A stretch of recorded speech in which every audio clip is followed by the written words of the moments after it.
Namaskaram. 1000 Names and 1000 Stories.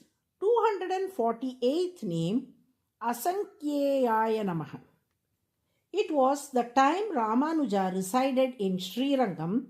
There lived a devout Vaishnavite named Parangusa.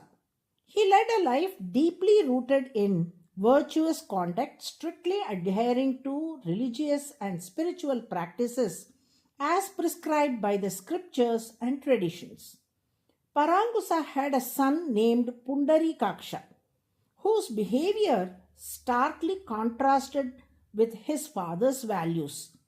Pundarikaksha indulged in bad habits such as gambling, causing great distress to his father.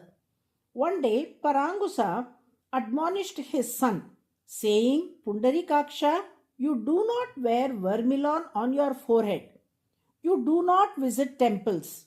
You do not chant the Lord's name, nor do you recite the hymns of Alvars.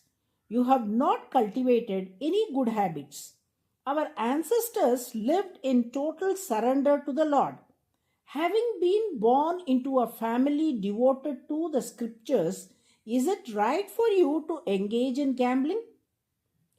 Despite his father's earnest advice, Pundarikaksha remained unmoved.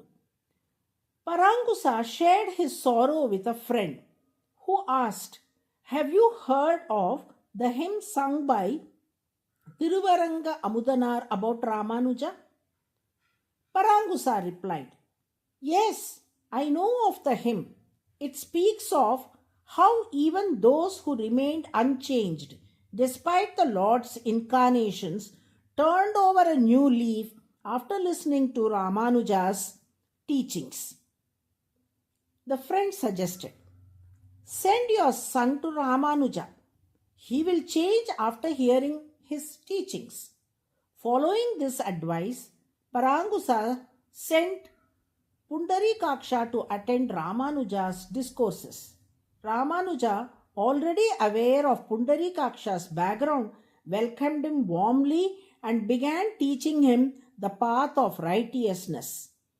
One day, Ramanuja explained, just as our people living abroad recognize us by the way we dress, the Lord identifies his devotees by the vermilion on their foreheads and their traditional attire. These symbols signify surrender and devotion, and the Lord graces all who bear them. You should adopt these practices as well.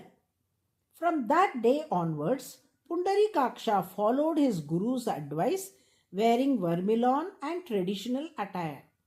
He also began attending Ramanuja's discourses regularly.